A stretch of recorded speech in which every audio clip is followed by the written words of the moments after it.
इस सीरीज का नाम है मेरियान 2019। शुरू में हम मेन कैरेक्टर एमा को देखते हैं, जो एक मशहूर राइटर थी। वो एक विच यानी चुड़ैल जिसका नाम मेरियान था, उसके बारे में कहानियां लिखा करती थी। उसकी ऐसी कहानियों को लोग काफी पसंद भी किया करते थे और इसी वजह से एमा इतनी मशहूर थी। ये काम वो काफी सालों से करती आ रही थी, मगर अब वो मेरियान के बारे में कहानियां लिखना बंद कर देती है, क्योंकि अब उसे ऐसे लगने लगा था कि मुझे ऐसी ड्रावनी कहानियों की जगह कुछ अच्छा लिखना चाहिए। उसने अपनी किताब में सिर्फ यही लिखा था कि एक लड़की के सपनों में मेरियान विच आकर उसे तंग करती है और उसकी ये कहानी बेहद ही मशहूर हो गई थी। इस किताब ने बहुत पैसे कमाए थे, लेकिन अक्सर एमा अपनी पुरानी जिंदगी के बारे में सोचकर बहुत ज्यादा परेशान हो जाती है, जिसके बाद वो बहुत सारी शराब पी लिया करती है। उसके साथ काम करने वाली लड़की, जो उसकी काफी अच्छी दोस्त भी थी, एमा का बहुत ख्याल रखती है। अब यहाँ हमें एक और बात पता चलती है कि एमा के सपने में खुद मेरियान आया करती थी, जो उसको काफी डरा देती थी। खैर, अब रोज रोज अपने फैंस, चाहने वाले लोगों से मिलना, उनकी किताब पर साइन करना, ये एक राइटर के लिए आम बात होती है। इसी तरह एक दिन एमा जब ये सब कर रही थी, तभी उसके पास एक लड़की आती है जो उसकी बहुत बड़ी फैन थी। कहती है कि मेरियान इस दुनिया में आ गई है, उसने मेरी मॉम को अपने कंट्रोल में किया हुआ है, जिससे एमा अब तुम्हारी और तुम्हारे चाहने वालों की जिंदगी को खतरा है। अगर तुमने मेरियान के बारे में लिखना बंद कर दिया तो सब मारे जाएंगे। यहाँ पर नोट करने वाली बात ये थी कि इस लड़की की माँ ही एमा को सपने में डरा रही थी, यानी कि मेरियान की आत्मा उसके अंदर थी। फिर इन बातों पर एमा को यकीन नहीं आता, इसलिए वो लड़की खुद अपनी जान ले लेती है अपनी बात को सही साबित करने के लिए, और साथ ही एक लॉकेट छोड़ती है ये कहकर कि ये मेरी मॉम को दे देना। इस हादसे के बाद एमा को अपने मॉम डैड की फिक्र हुई। अपने घर फोन करती है पर कोई भी फोन नहीं उठाता, क्योंकि वो कई सालों से अकेली रह रही थी, घर नहीं गई। इस बात को लेकर अब वो थोड़ा परेशान हो जाती है। अपने साथी को लेकर अपने टाउन जाती है, जहाँ पर उसके मॉम डैड सही सलामत थे। वो उनके साथ रात गुजारती है और अगली सुबह उस फैन की मॉम से मिलने जाती है जिसने अपनी जान ले ली थी। यहाँ आकर एमा को पता चला कि सच में उस लड़की की मॉम के अंदर मेरियान की आत्मा है, जो एमा से कहती है कि तुम्हें मेरे बारे में लिखते रहना होगा। अगर तुमने ऐसा ना किया तो अच्छा नहीं होगा, मैं तुम्हारी मॉम डैड को मार दूंगी। अब यहाँ एमा की मुलाकात अपने बचपन के दोस्तों से होती है, जो काफी सालों बाद एमा से मिल रही थी। इन चारों दोस्तों से एमा को बहुत प्यार था, खास तौर पर अपने एक मेल फ्रेंड से, जिसकी अब शादी हो गई थी। फिर एमा अब कुछ नहीं दिखती, इसीलिए उसके मॉम डैड गायब हो जाते हैं, जो मेरियान का ही काम था। काला जादू करके मेरियान की आत्मा सभी लोगों को अपने कंट्रोल में किया करती थी। यहाँ हमें एक चमड़ी से बनी पोटली भी दिखाई जाती है, जिसका मतलब ये था कि वो जहाँ पर भी होगी सबको अपने कंट्रोल में करती रहेगी। एमा अब फिर से अपनी कहानी लिखना शुरू करती है, और जो भी वो लिख रही थी सब कुछ सच होता जा रहा था, जिसके फौरन बाद एमा की मोम खुद ब खुद घर वापस आ गई। पर उनकी हालत बहुत खराब थी, क्योंकि अभी भी वो मेरियान के कब्जे में थी और एमा को बुरा भला बोलने लगती है। लेकिन यहाँ उसके डैड अभी भी गायब थे, क्योंकि मेरियान चाहती थी कि एमा अभी भी उसके बारे में लिखती रही। यहाँ पर अब उसकी मदद एक इंस्पेक्टर करता है, जो काले जादू के बारे में बहुत अच्छे से जानता था और एमा का बहुत अच्छा दोस्त भी था। लेकिन यहाँ पर अजीब बात ये थी कि मेरियान दिन में भी लोगों के दिमाग को अपने कब्जे में कर सकती थी और जो चाहे वो नजारा दिखा सकती थी। अब एमा के इस टाउन में आते ही हम समझ पाते हैं कि आखिर हुआ क्या था, मेरियान भी कौन थी और बार बार एमा के सपनों में क्यों आती थी। तो मेरियान 1587 में ट्यूसडे के दिन पैदा हुई थी, और जब वो 7 साल की हुई तो उसका घर जलकर राख हो गया, जहाँ से सिर्फ मेरियान और उसकी बिल्ली ही बाहर आई। फिर मेरियान को उसकी बहन ने पाल पोस कर बड़ा किया, मगर वो जगह भी जल्दी खत्म हो गई। यहाँ पर अजीब बात ये थी कि सब मारे गए, सिर्फ मेरियान और उसकी बिल्ली ही बच गई। फिर 17 साल की उम्र में उसकी शादी हुई, उसका एक बच्चा भी हुआ। पर जब वो 3 साल का हुआ तो मेरियान ने खुद ही उस बच्चे को आग के काफी नजदीक रख दिया, जिससे वो जलकर मारा गया। इसके बाद उसके 2 और बच्चे हुए, लेकिन उन्हें भी एक दिन वो घने जंगल में ले गई। लेकिन जब वापस आई तो उसके साथ उसके बच्चे नहीं थे, वो अकेली थी, जिसका मतलब था कि उन्हें भी मेरियान ने मार दिया होगा। आकर उसने बहुत ही खतरनाक काम किया, उसने अपने हस्बैंड का गला काट दिया और शैतान के सामने उसके साथी डीमन से शादी कर ली। यानी कि मेरियान शुरू से ही काले जादू जैसे काम किया करती थी, मगर फिर उसे प्रीस्ट और कुछ लोगों ने पकड़ लिया, क्योंकि उस जगह पर बहुत सारे बड़े और बच्चे मारे गए थे। फिर सब ने मिलकर उस पर क्रॉस वाला कपड़ा लगाकर उसे लटका दिया, मगर मेरियान का कहना था कि मैं कभी हार नहीं मानती, आने वाले वक्त में मैं दोबारा आकर तुम लोगों और तुम्हारे बच्चों को तंग करूंगी, क्योंकि मैं खाली हाथ कभी नहीं जाती, हमेशा अपने साथ कुछ न कुछ लेकर जाती हूँ। तो अब उसे 15 फीट जमीन के नीचे दबा दिया गया, और उसने जो डीमन से शादी की थी वो एग्रीमेंट भी साथ दफन कर दिया, ताकि उसे जलाया जा सके।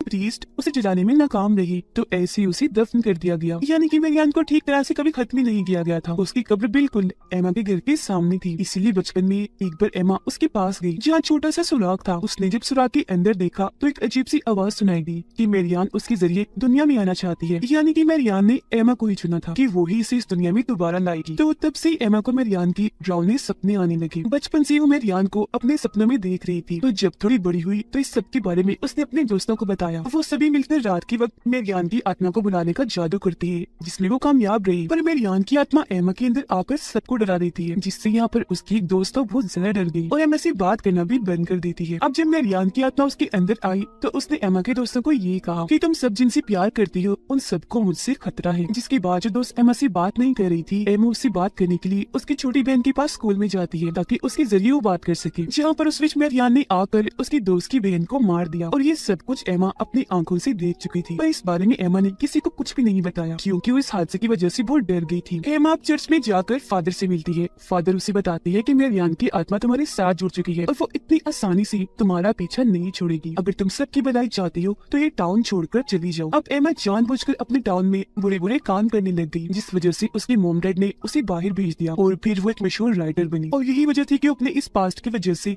हर वक्त शराब के नशे में और परेशान रहा करती थी। अब कहानी दोबारा आ जाती है मौजूदा वक्त में। एमा को आज तक अपनी दोस्त की बहन की मौत का गम अंदर से खाए जा रहा था। यहाँ पर हैरान करने वाली बात ये थी कि मेरियान की आत्मा पिछले 15 सालों से एमा के पीछे पड़ी हुई थी, उसे डरा रही थी। एमा का किताब लिखना और उस कहानी में जिस लड़की के बारे में लिखा वो और कोई नहीं बल्कि खुद एमा थी। ये सब बातें एमा सोचकर नहीं लिखा करती थी, बल्कि ये सब कुछ उसके सपने थी जो उसने कहानियों के रूप में लिखी थी। अब एमा उस फैन लड़की की मॉम के पास जाती है और उन्हें मारने की कोशिश करती है क्योंकि उनके अंदर मेरियान की आत्मा थी। पर एमा का जो इंस्पेक्टर दोस्त था वो उसे ऐसे करने से मना करता है। फैन लड़की की मॉम के अंदर मेरियान की आत्मा एमा से कहती है कि अगर तुमने मेरे बारे में किताब ना लिखी तो तुम्हारे मॉम डैड मर जाएंगे। और होता भी बिल्कुल ऐसा ही है। एमा जब घर जाकर देखती है तो उसकी मॉम मर चुकी थी। तो उस लड़की की मॉम को जाकर वो दोबारा मारने की कोशिश करती है, पर इस बार उसे एमा की साथी बचा लेती है, जिससे अब मेरियान की आत्मा उस औरत के जिस्म से जा चुकी थी और जाते जाते वो एमा की शादी को भी नुकसान पहुंचा के जाती है। इंस्पेक्टर को एमा की डेड मिल गई थी, वो उन्हें हॉस्पिटल लेकर जाता है। यहाँ पर हमें एक और बात पता चलती है कि मेरियान जब किसी के जिस्म में आकर वापस जाती है तो वो उस इंसान के जिस्म से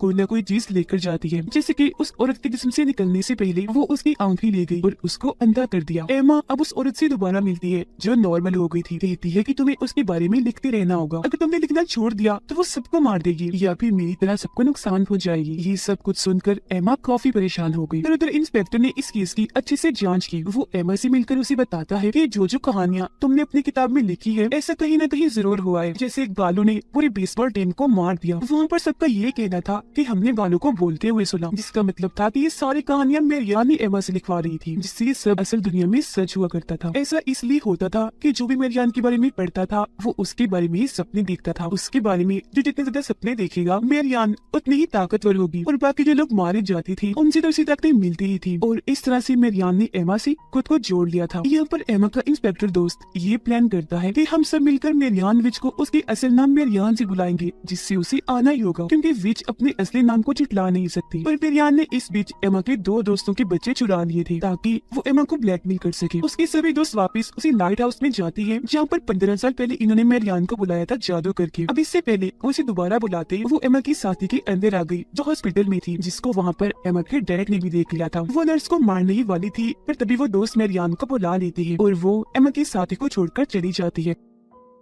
इन सब का प्लान ये था कि जब वो यहाँ पर आएगी तो ये लोग उसकी आत्मा को डॉग के अंदर कैद करके कहीं पर बांध देंगे ताकि वो किसी को नुकसान ना पहुंचाए। पर मेरियान बहुत चालाक थी, वो इंस्पेक्टर के अंदर आकर उसे ही मार देती है और साथ ही एमा की एक और दोस्त को भी। अब एमा के सभी दोस्त यही चाहते थे कि वो मेरियान के बारे में लिखती रही ताकि सबकी जान बच जाए। इसी रात जब एमा घर थी तो उसका वो मेल फ्रेंड आता है जिससे वो प्यार करती है और ये दोनों एक साथ रात गुजारती है। पर जब सुबह होती है तो वहाँ पर कोई भी नहीं था। तभी बेल बजती है। जब एमा जाकर देखती है तो दरवाजे पर चर्च के फादर थे जिसको क्रॉस का निशान दिखाते हैं, जिससे एमा डर गई थी। वो फिर उसे मारने लगी जिससे एमा के मुंह से खून आने लगा। वो जल्दी से अपने कमरे में चली जाती है क्योंकि उसके कानों में फादर जो मंत्र कह रही थी वो उसे सुने नहीं जा रही थी। फादर देखती है कि उसने एक और कहानी लिखी है जो उसे नहीं लिखनी चाहिए थी। फादर उसे बताते हैं कि आज ट्यूसडे है और फिर से मेरियान ने जन्म लिया है और वो तुम हो एमा, तुम्हारे जिस्म में मेरियान है। पर वो तो इस बात को मानने से इनकार कर देती है। मगर जब फादर उससे ये पूछती है कि तुम मेरियान हो तो वो हाँ बोल देती है। एमा के अंदर आई मेरियान की आत्मा फादर को भी नुकसान पहुंचाती है, फादर की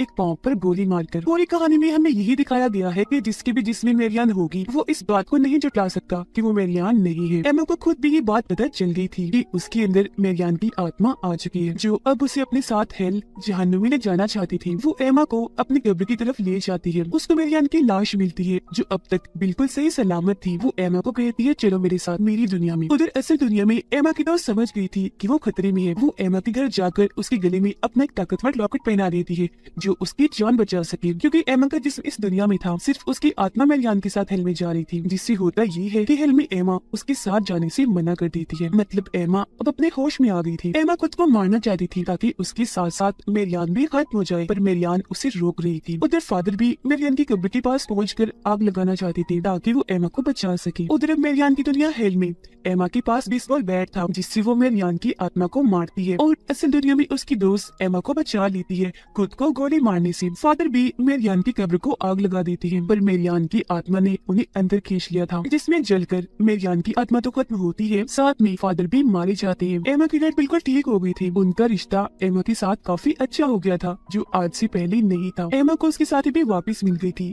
मगर उसके बोलने की ताकत जा चुकी थी, क्योंकि मेरियान जाते जाते कुछ न कुछ साथ ले जाती है। वो दोनों टाउन को छोड़कर जा रही थी। जाते हुए सबसे मिलती है। यहाँ पर एमा अपने मेल फ्रेंड से मिलकर उस रात के बारे में बताती है कि तुम आए और हमने रात साथ गुजारी थी, मगर वो ये सुनकर हैरान हो जाता है क्योंकि वो आया ही नहीं था। उसे गुस्सा आ गया और वो यहाँ से चला गया। यहाँ पर एमा बहुत परेशान हो जाती है। वो अपने साथी से पूछती है कि तुम्हें भी मेरियान काले समंदर के पास लेकर गई थी, तो वो कुछ नहीं कहती, पर अचानक से बोल पड़ती है कि हाँ हाँ मैंने भी हेल को देखा है। एमा हैरान होते हुए फिर से पूछती है, पर वो कुछ नहीं बताती। एमा को सारे रास्ते उल्टी आ रही थी। उसके साथी उसके लिए प्रेगनेंसी किट लेकर आती है चेक करने के लिए कि कहीं वो माँ तो नहीं बनने वाली। एमा कहती है क्या मजाक है, ऐसा कुछ नहीं हो सकता, मेरी शादी नहीं हुई। लेकिन जब वो टेस्ट करती है तो सच में वो माँ बनने वाली थी। अब यहाँ उसके माँ बनने की दो वजह हो सकती है। हो सकता है उस रात एमा की दोस्त के रूप में डीमन आया हो। वो रात एमा के साथ रहा क्योंकि वो मेरियान को दोबारा जिंदा करना चाहता है और एमा के पेट में मेरियान का ही रूप है। दूसरी वजह ये हो सकती है कि उस रात मेरियान ने खुद उसके दोस्त को अपने कंट्रोल में करके एमा के पास भेजा हो ताकि एमा के जरिए मेरियान का दूसरा जन्म हो, मतलब वो एमा से पैदा हो, क्योंकि शुरू से उसने एमा को ही चुना। आपको क्या लगता है कमेंट सेक्शन में जरूर बताइएगा। और इसी सीन और सस्पेंस के साथ ही ये सीरीज इधर ही खत्म हो जाती है।